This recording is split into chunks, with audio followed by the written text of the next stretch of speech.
articulaciones,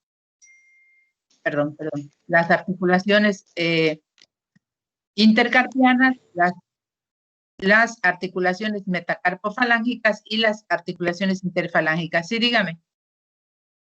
¿Quién levantó su manita? Doctora, bueno, un compañero ya inició la grabación, ya, nada. Ya iniciaron la grabación. Sí, ya está la grabación. Sí, muchas gracias. Muy amable, gracias. Entonces, desde el punto de vista anatómico, ya revisamos cuáles son los componentes de la mano, los huesos del carpo, los metacarpianos, las falanges. Desde el punto de vista articular, las articulaciones y las estructuras importantes son todos aquellos ligamentos que unen, acuérdense que solamente el radio, desde el punto de vista articular, se articula con solo hay una articulación radiocarpiana, el cúbito no se articula de manera directa con el carpo. La articulación entre los diferentes huesos del carpo, entre los metacarpianos y las articulaciones interfalángicas y los tendones y músculos que llegan del antebrazo hasta la mano, confinados, además de los músculos propios. Acuérdense, los extrínsecos eran aquellos que llegan del antebrazo hacia su inserción en la mano, y los intrínsecos que están divididos entre los grupos de la eminencia tenar y la eminencia hipotenar. Desde el punto de vista de la mano, las manos están expuestas de manera continua a todas aquellas actividades que realizamos con habilidad y destreza. Por lo tanto, cualquier estructura y sus componentes desde el punto de vista óseo, articular y muscular puede resultar en una lesión. Desde el punto de vista de consulta más frecuente, ¿cuál es el motivo más frecuente de consulta por la lesión en la mano? Casi siempre es debido a un traumatismo, un golpe, una caída, y se debe realizar una historia clínica detallada y una anamnesis minuciosa para determinar el tipo de lesión. Fue una lesión por una contusión, fue con objeto directo, es una lesión cortante, es una lesión indirecta por caída con apoyo en la mano, para poder determinar exactamente qué es lo que vamos a hacer con ese paciente que llega por dolor a nivel de la mano. ¿Cuáles son las lesiones traumáticas desde el punto de vista de la etiología que nos llegan de manera aguda? Lesiones traumáticas agudas son 3: las fracturas, las luxaciones y los esguinces. Fracturas a cualquier nivel de los huesos, hay algunas más frecuentes, otras un poco menos frecuentes, las luxaciones y finalmente los esguinces, de lo más frecuente, que es lo que comúnmente la gente dice, me tronché el dedo, que se refiere a un esguince sobre todo a nivel de los dedos. En relación a las fracturas, tenemos fracturas muy particulares que revisten por su naturaleza una resolución pronta, pero aquí lo importante es que ustedes puedan identificar para poder enviar y para poder realizar el procedimiento de la manera más correcta con este paciente. En primer lugar está la fractura de Bennett o fractura de luxación de Bennett, y es en la primera imagen que ustedes ven aquí, tiene la particularidad de ser una fractura intraarticular. Si nos vamos hacia abajo, la segunda imagen, la primera es la fractura de Bennett.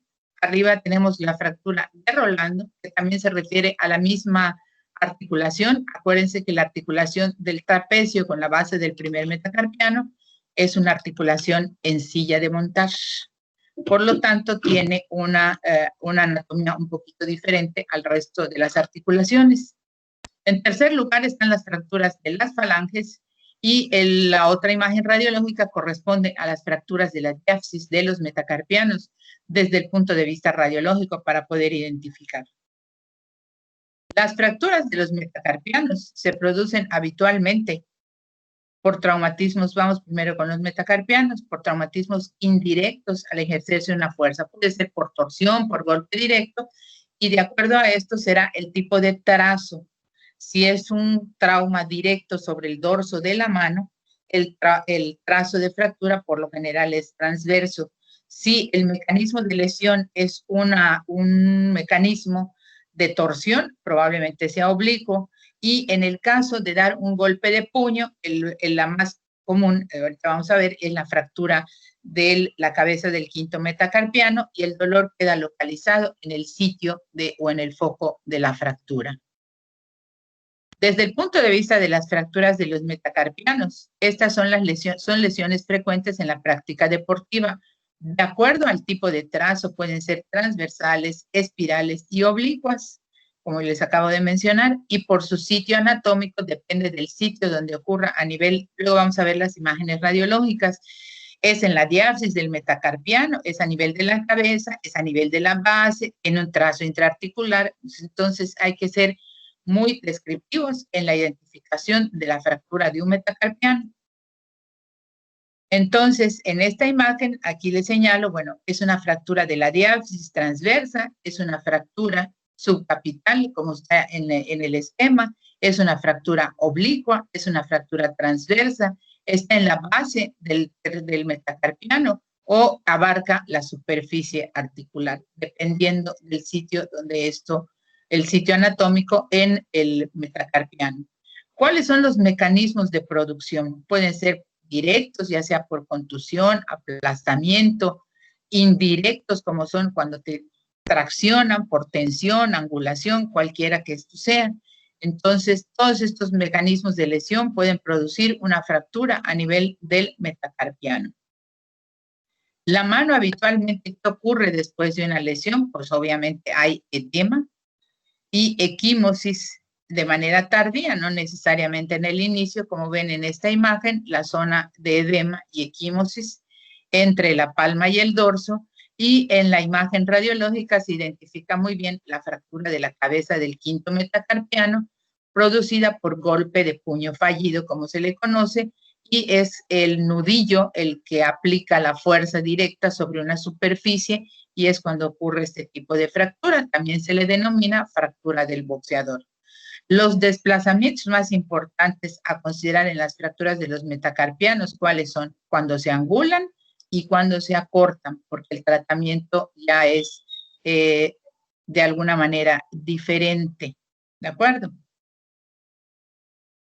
Desde el punto de vista del tratamiento, ¿cuál es la competencia para el estudiante, médico general, médico de pregrado en los hospitales? Cuando identifican la lesión, tienen que saber aplicar una férula, un método de inmovilización. No tienen ustedes autorización desde el punto de vista, ni están obligados a tener el conocimiento de aplicar un yeso. Eso solamente lo realizan los especialistas.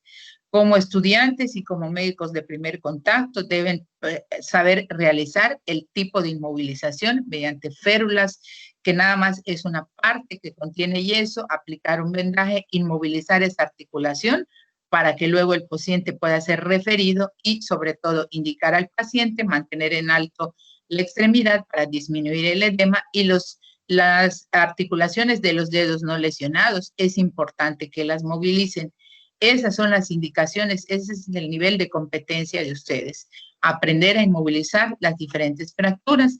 Cuando se trata de lesiones de los dedos de los metacarpianos y de los huesos del carpo, la inmovilización, como se ve en estas imágenes, llega hasta antes del codo. ¿Por qué? Porque las inmovilizaciones tienen como objetivo neutralizar articulación proximal y distal de la lesión. De tal modo que si este paciente tiene una fractura en el quinto metacarpiano, inmovilizamos la articulación proximal, que sería la interfalángica media y la muñeca. No tendríamos que llegar hasta la mitad del brazo, como en el caso de las fracturas de la muñeca. Por esto es que las inmovilizaciones abarcan el primero y el segundo dedo, porque hay que neutralizar la acción de los músculos para evitar los desplazamientos. Desde el punto de vista quirúrgico también existe la posibilidad del tratamiento quirúrgico, que únicamente está indicado en los metacarpianos cuando existen desplazamientos muy importantes que no pueden ser reducidos por manipulación cerrada. Los diferentes implantes que se pueden colocar aquí, pues obviamente van desde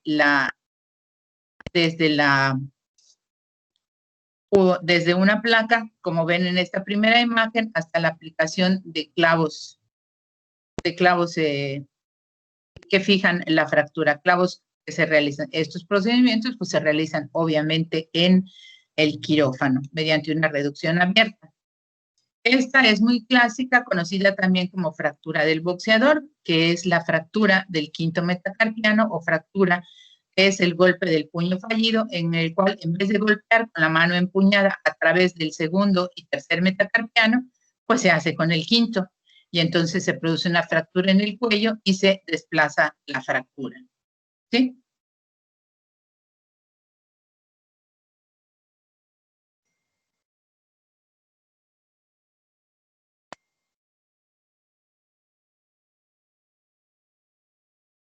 Aquí, para señalarles algunas de las imágenes, bueno, en el círculo azul observan ustedes la fractura del quinto metacarpiano, en la imagen del lado derecho, en la imagen radiológica, para describir, la primera imagen es una imagen en proyección oblicua de la mano. ¿Qué tipo de estudios radiológicos debemos solicitar? Radiografías en 2 proyecciones. En la mano se solicitan en antero, posterior y oblicua para poder visualizar los espacios entre los metacarpianos, porque si la hiciéramos totalmente lateral, pues solamente veríamos un plano, pero si la solicitamos en proyección oblicua, se pueden visualizar los espacios, y como ven ustedes aquí en la imagen oblicua de la segunda imagen de arriba a la derecha, está la fractura de la cabeza del quinto metacarpiano, clásica fractura del boxeador o del mal boxeador, digo yo, porque pues no supo cómo dar el golpe. En la siguiente imagen de abajo a su izquierda está la reducción con una aplicación de una placa con tornillos o bien de diferentes implantes, como se ve en la otra imagen radiológica. Entonces, si yo tengo el antecedente de una persona que, por la razón que fuera, aplicó un golpe con el puño cerrado y viene a consultar porque tiene dolor, aumento de volumen, mi obligación es descartar una fractura del quinto metacarpiano.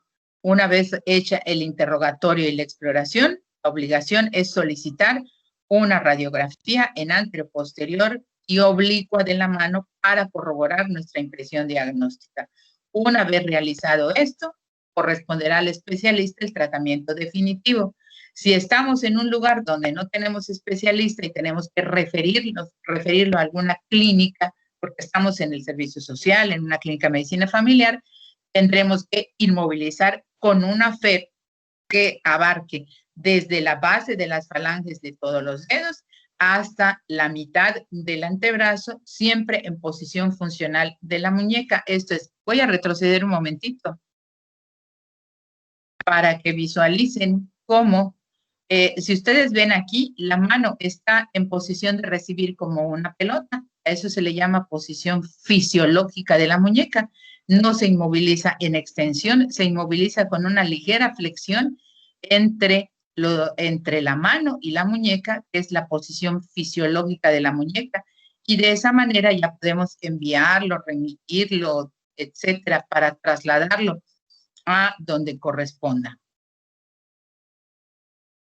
Desde el punto de vista del tratamiento, bueno, esto es lo que habitualmente hacemos los especialistas y se le conoce, como está señalado aquí, como maniobra de Haas, para evitar o tratar de reducir hasta donde podamos, si esto lo permite, una manipulación mediante esta maniobra para traccionar y reducir esta fractura, y que consiste en manipulación y reducción. A veces aplicamos anestesia local o si el paciente coopera podemos hacerlo solamente con analgésicos.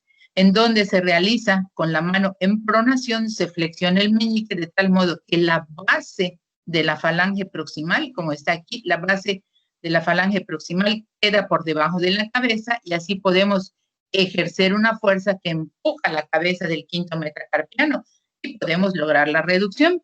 Si esto se mantiene así, pues ya lo inmovilizamos y con esto ya evitamos un procedimiento quirúrgico y en caso de que esto no reduzca mediante esta maniobra de Haas para la fractura del quinto metacarpiano, pues entonces el tratamiento será de manera definitiva. Quirúrgico. Las lesiones traumáticas de la mano a nivel de la diáfisis, la mayoría son estables, a diferencia de la cabeza del quinto metacarpiano. Como ven, la férula llega hasta antes del codo, incluye en este caso, el cuarto y el quinto dedo. ¿Por qué? Porque esta es la posición funcional para el quinto metacarpiano.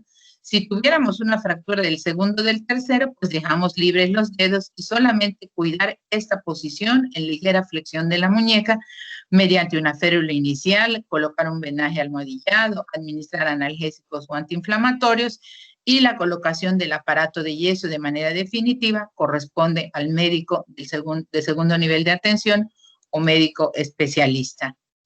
Las fracturas intraarticulares, las que llegan a la articulación, estas son inestables, donde se localizan habitualmente en el primero y en el quinto metacarpiano.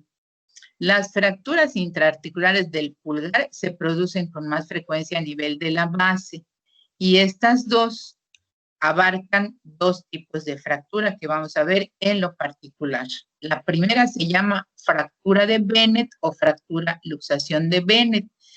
¿Qué tipo de fractura es esta? Es una fractura de la base del primer metacarpiano que tiene la característica de ser intraarticular, por eso tiene nombre y apellido, y que compromete esta articulación, la articulación del trapecio con la base del primer metacarpiano, y donde observamos un fragmento triangular como está en la primera imagen de abajo. El resto del metacarpiano se desplaza, obviamente, por la tracción del músculo abductor corto. Esta es la más frecuente de las fracturas intraarticulares a nivel de la mano. Una de las más frecuentes es la fractura de Bennett a nivel de la base del primer metacarpiano, porque solamente tiene un fragmento triangular. Y el trazo es en B o en Y, como se ve en la segunda imagen, en el segundo esquema, entonces esa fractura ya cambia de nombre, siempre es en la base del pulgar a nivel de la articulación trapezo-metacarpal, pero el trazo es diferente. Y en ese esquema se señala cómo hay diferencia entre la fractura de Bennett y la fractura de Rolando. Perdón. Entonces, esto es para diferenciar. Aquí, ¿cuál es el procedimiento? Que las dos fracturas son, desde el punto de vista de tratamiento, quirúrgicas. Son quirúrgicas estas dos. Únicamente inmovilizamos. Voy a regresar a las imágenes de inmovilización. Evitando, si fuera del quinto metacarpiano, sería este. Si fuera nada más del pulgar, ya sea del pulgar o de los demás metacarpianos, pues evitamos llegar hasta el cuarto y quinto dedo y únicamente colocamos en esta posición con ligera dorsiflexión de la muñeca en posición de recibir una pelota el método de inmovilización, que es una férula inicial y vendaje almohadillado. Voy a regresar un momentito.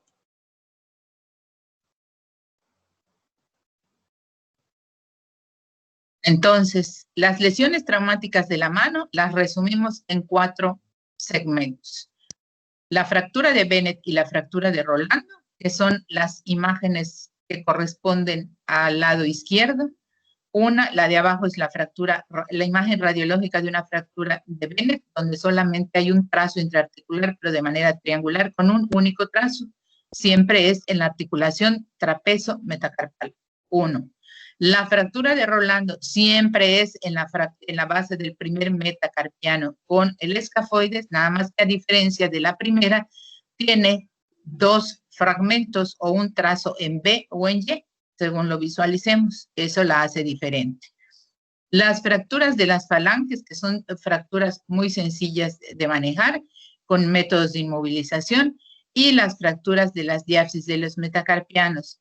Y dentro de estas, la fractura del quinto metacarpiano, de la más frecuente, o fractura por golpe de puño fallido. ¿Dónde ocurren estas lesiones? Cualquiera de estas lesiones son frecuentes en la práctica deportiva.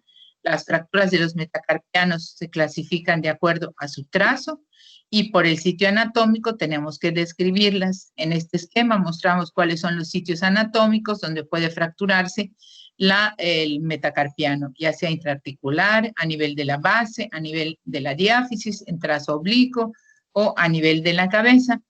¿Cuáles son los mecanismos de producción? Cualquiera de estos puede producir una lesión a nivel de la mano y dentro de estas, una de las más frecuentes a nivel de lesión es la del quinto metacarpiano. Como médicos de primer nivel y de primer contacto, tenemos la responsabilidad de diagnosticar e inmovilizar de manera adecuada a través de una férula antebraquial. Ese es el término correcto porque llega antes de la articulación del codo, es una férula que llega del antebrazo hacia la mano, antebraquial, y las férulas que van por encima del codo son férulas braquipalmares. Entonces, inclusive férulas digitales para inmovilizar los dedos. Actualmente hay infinidad de métodos de inmovilización, no necesariamente yeso para las fracturas de los dedos, y es importante señalar, cuidar la postura para evitar mayor edema. También existe el tratamiento quirúrgico, pero dependerá del trazo, de la estabilidad, del número, del tipo de lesión, que se decidirá el tratamiento quirúrgico, que esto ya corresponde al médico especialista.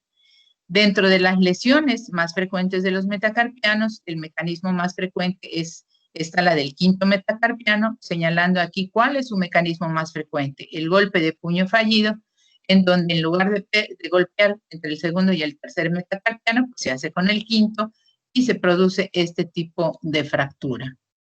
Vimos las imágenes radiológicas señalando que la solicitud de una radiografía para una lesión de la mano, cualquiera que ésta sea, ya sea fracturas de la diáfisis, fracturas de las falanges, fracturas a nivel del primer metacarpiano, etcétera. Bueno, pues estas fracturas estas lesiones deben solicitarse una radiografía en anteroposterior y oblicua para visualizar los 5 metacarpianos.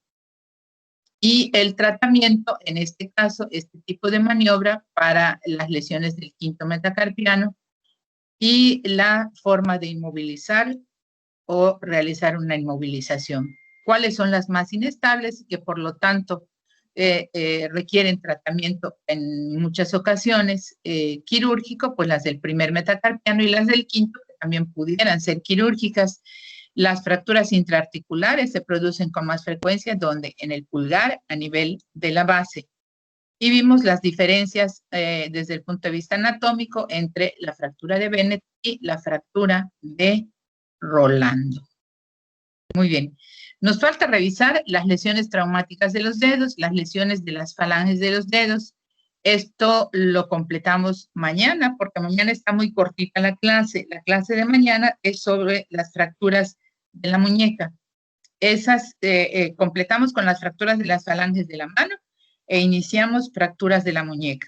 Por favor, revisen la anatomía, fractura de coles o fractura del extremo distal del radio y los diferentes tipos de lesiones, que eso se lo van a encontrar con mucha facilidad a nivel de las áreas de urgencias, fracturas de la muñeca, sobre todo en mujeres mayores después de los 50 años. ¿Alguna pregunta hasta acá, jóvenes? Les pido por favor que repasen y revisen en los diferentes textos. A ver, Melissa, tú me ibas a decir algo, perdón. ¿Bien? ¿No? Que por favor revisen A ver, Rodrigo. ¿Qué pasó? Doctora, buenos días. En 2 bibliografías me aparecía que la tracción dorsal del metacarpiano en la fractura de Bennett es por el abductor largo. No sé si, porque en la diapositiva dice abductor corto. Pero son los dos. Mira, okay. Este es el que tracciona. Este tracciona y gira, ¿sí? Perfecto, gracias, doctor. Es abductor corto. Ok. Abductor corto, sí. Entonces, les pido por favor que revisen las diferencias entre fractura de Bennett y fractura de Rolando. Mañana vamos a completar con las fracturas de las falanges y su tratamiento, así como los esguinces, que es de lo más frecuente también. Y en el caso de la muñeca, vamos a ver las fracturas de la muñeca y en particular la fractura del escafoides, que también está relacionada con deporte, sobre todo con el box. La fractura del escafoides, que no siempre la podemos diagnosticar, no es tan sencilla de diagnosticar, y sí podemos en un momento dado obviar esta fractura. Y en el caso del escafoides es muy importante porque acuérdense que anatómicamente el escafoides no tiene una gran circulación arterial, entonces si se nos pasa desapercibida una lesión a nivel del hueso escafoides del carpo, puede necrosarse. Entonces, la situación se complica un poco más para la mano de esa persona. Entonces, completamos con fracturas de falange mañana y iniciamos con las fracturas más frecuentes a nivel de la muñeca. Fractura de Cole es muy importante, fractura de Smith y o Cole es invertida, la fractura de Barton, y creo que es lo que vamos a ver allá a nivel de la muñeca. Entonces, para que repasen algo de anatomía y este tipo de lesiones. El manejo y diagnóstico y tratamiento de la fractura de Coles está en la guía de práctica clínica. Por si quieren revisar allá viene prácticamente todo. Les insisto mucho en repasar y revisar las imágenes radiológicas porque pues ustedes radiología como tal del sistema musculoesquelético no la llevan. Se supone que en este curso tienen ustedes que aprender a visualizar radiografías del sistema musculoesquelético identificando algún tipo de lesión. Por eso es que les pongo las imágenes radiológicas, no solo de las fracturas, sino que tenemos que ver lo normal para poder identificar también lo anormal. Porque, les repito, entiendo que el curso de radiología es hasta quinto año. Entonces, mientras llegan a quinto año, creo que esto ya se les va a olvidar un poquito. Entonces, es muy importante, hacemos repaso de todas las imágenes radiológicas, porque también la evaluación viene con identificación de imágenes radiológicas muy precisas para ustedes, pero no es nada más aquí está roto, sino aprender a interpretar una radiografía donde hay una fractura y una lesión del sistema musculoesquelético. ¿De acuerdo? ¿Alguna cosa más? ¿Elisa? ¿No? No, doctora.